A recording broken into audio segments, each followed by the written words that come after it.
Guys, this is not a review for Rajinikanth. Why? Because Rajinikanth is already at that level where he can't be reviewed anymore. Because we have already known him as a person, as an actor, as a human being, as a legend, as an icon, as a god.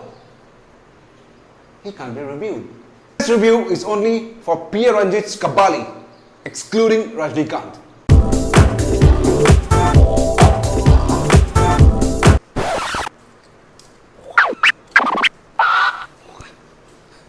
Well, some things must be left for the legends to. How often do you get Rajini's movie? I mean, we have to wait. Alright guys, let's be frank. I mean, Rajinikanth is a legend, okay, in terms of his work, acting, charisma, enigma, whatever you can just count on. He is a legend, just like, or I mean more like Kamal Haasan or Mammootty or Amitabh Bachchan or Chiranjeevi. He is a legend. We don't review these legends. This movie, as usual, I mean, there is no point talking about Rajini's performance, or there is no point talking about how exactly he could have done it or he has done it. No, because I am sure the people who have already seen this movie, and except as of all me, this movie leaves no stones unturned when it comes to Rajini's performance. Now, what went wrong, what went good is the thing that we need to talk about, and that's Kabali follows a very basic script of a revenge drama, where a mafia wife has been killed, he comes back from jail to take revenge. Wafer thin, very simple, very ultra simple story. Now guys, simple stories are not just that it's very simple to make. Simple stories need great deal of attention to make it worthy enough to be seen on screen. Simple story like this needs a complete dedication from the director. Kabali is a complete director's film.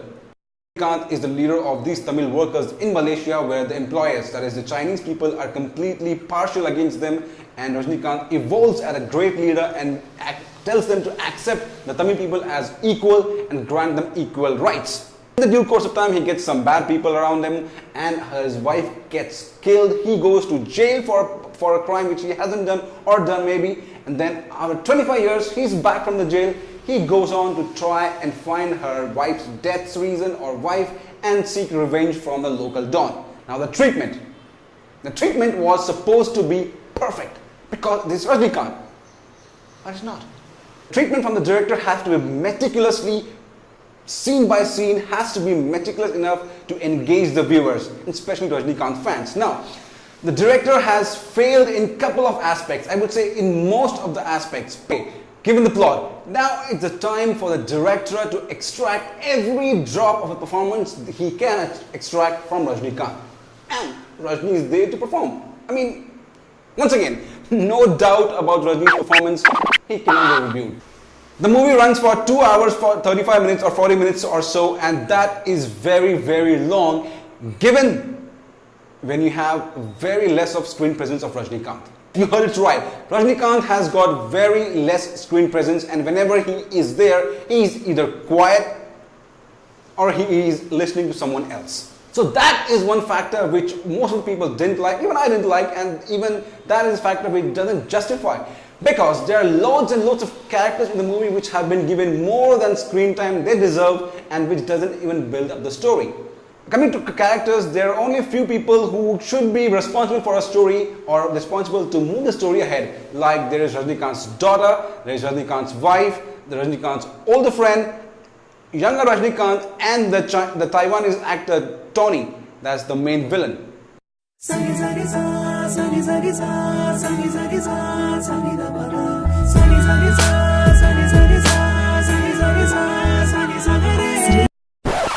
That was not a commercial. Well, that was a commercial, but that's what Radhika Apte was in the movie for.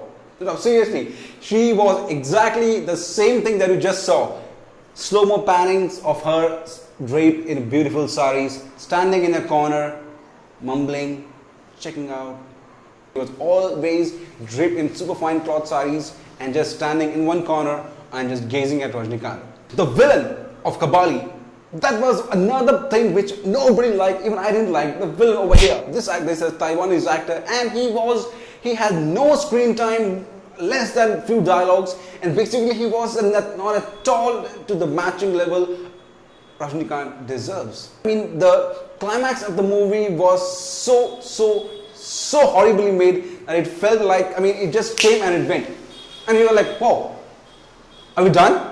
Hey, my favorite section, my favorite section, my favorite section, my favorite section, my favorite points. The good points about the movie, which are there, but definitely there has to be a lot of good points when it comes to Rajni movie. But in this one, there were very few good points. The best thing about this movie, which we could think of, was that Rajni playing Rajni. Rajni playing his own age. Seen in Rajni, in this avatar, in this, in this, in this, in these avatars.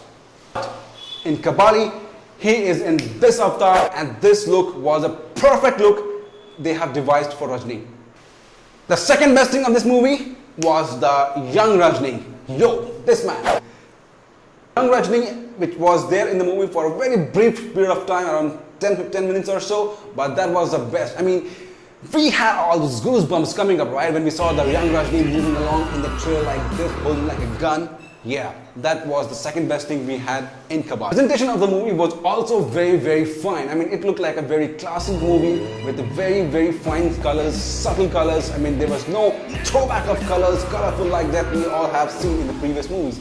So this movie was presented in a very stylized, chic and in a very subtle manner. So that was another good thing that we liked, and it was not flashy or over ambitious in terms of presentation. The shortcomings. Guys, making a Rajinikanth movie is not a joke. So, keeping aside the other aspects of the movie, that the movie was way too long. There were way too many characters who had more than screen presence that required. The villain and the climax of the movie was very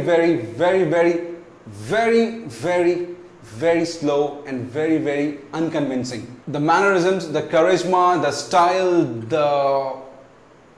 this is a class movie. They are trying to make a classy movie, but it failed in both the aspects. It was neither on the classer side, it was neither on the master side. So people from both the genres didn't really like the way it was supposed to be. I can just sum it up in this way, that the movie did not justify Rajni nor the script. So the director failed Rajinikanth, the director failed the script, the director failed we as the audiences. मेरे बोलने से रुकोगे थोड़ी, देखोगे जरूर. I mean, how can you even spare not watching Rajinikanth movie one time? Definitely, it's definitely a one-time watch. You can watch it one time for sheer pleasure. That Rajini's movie are getting fewer as the years go by, as the star is getting older. But still, whenever it comes, we will go and watch the movie. But definitely, as I said, it is not that expected, or it's not up to the mark of the hype that the teaser created.